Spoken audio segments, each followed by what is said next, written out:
Time now for your business headlines. Let's bring in accounting professor at Montclair State University, America's accountant, Dan Geltrude. Dan, Happy New Year. Happy New Year. Good morning. Good morning. All right, Dan, it was a wild week in business, but before we dive into that, the biggest business headlines, let's take a look at the markets.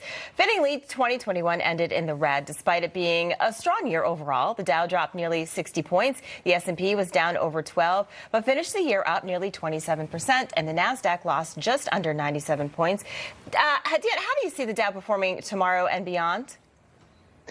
Well, look, we have to get used to the fact that the market is going to have its peaks and valleys, but it's all about the trajectory. And what I see right now is the market continuing to climb. Now, a lot of people don't agree with that, and they talk about a significant adjustment is going to be coming down the line. Well, yeah, at some point it will. But if anyone out there can truly time the market, they wouldn't be doing whatever they're doing. They'd already be retired.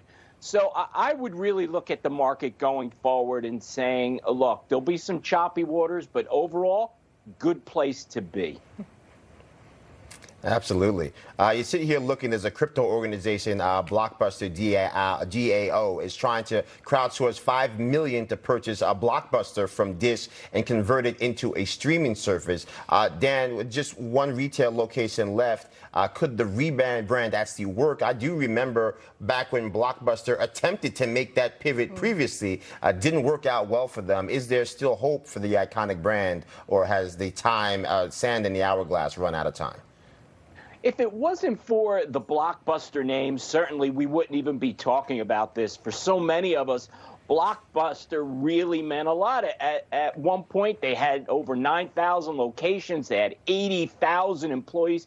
I mean, Blockbuster was a significant part of many people's entertainment life. Now, they are down to one location, and I'm not sure how that location exactly survives. So now we're talking about resurrecting the name and saying, okay, can this really be a competitor to Netflix?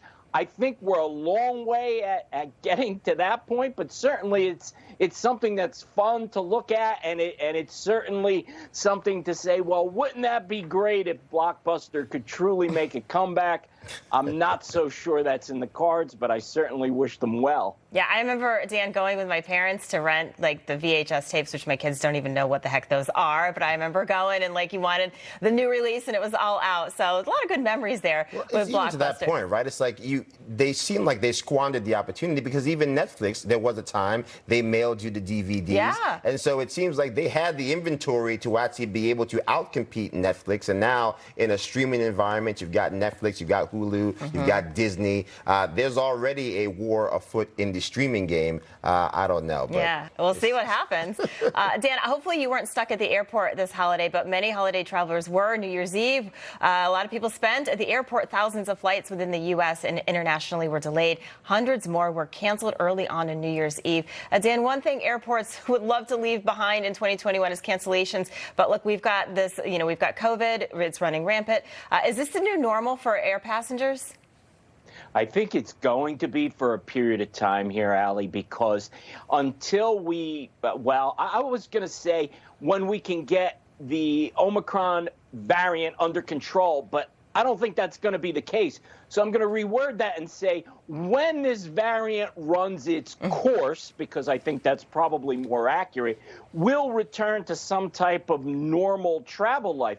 But until that time happens, I think the travel industry across the board is going to be experiencing a lot of interruptions, and people are just going to, quite frankly, have to get used to that's our way of life until we can get to the other side of COVID. Well, specifically to that point, you look at industries basically being crippled by COVID. The cruise industry has been decimated. Cruise stock has plummeted since the CDC advised vaccinated and unvaccinated vacationers against boarding the massive ships. Now, shares of Carnival, Royal Caribbean, Norwegian, they're all down about 1% to 2%. Now, after the warning in 2021, Carnival stock is down about 7%, and Royal Caribbean has dropped nearly 19%.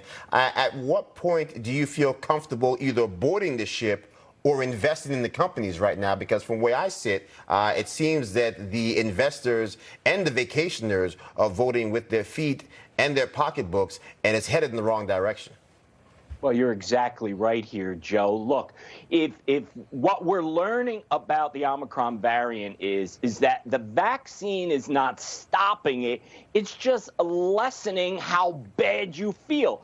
So the last place that you really want to be is trapped on a ship where you may have some people that are infected and they're passing along and there's no way out.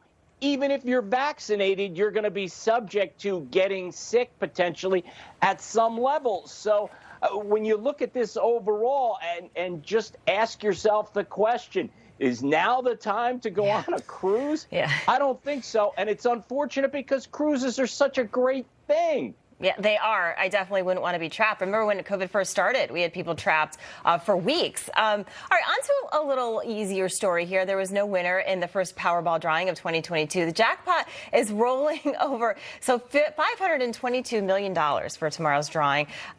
Look, we may get a private jet. Dan, if we win, we don't have to worry about travel delays. What would you do if you hit the jackpot? Maybe take us all on vacation at NewsMax? Maybe. Well, it certainly would be enough money to do something like that. You know, it's interesting. I was thinking about, if I won something like that, what would I want to do? And the first thing that came to my mind was, there's plenty of exotic locations around the world I would like to see, but now's not the time. So I think what I'd have to do is really take a look at all that money. And by the way, when you think about, $520 million, what would I do with that? It's actually nowhere near that much money. You got to pay off the sand. You got to pay the taxes. You know all about you that. got to pay your taxes. And if you take the cash payout is $370 million. And then you cut that in half. Yeah. You only end up netting, I don't know, $185 million. Only. I'd take that. I'd take $1 million at this point. But Dan Geltrude, thank you so much for joining us this morning. We'll see you at the next hour. Thanks, Dan. Thank you. Okay.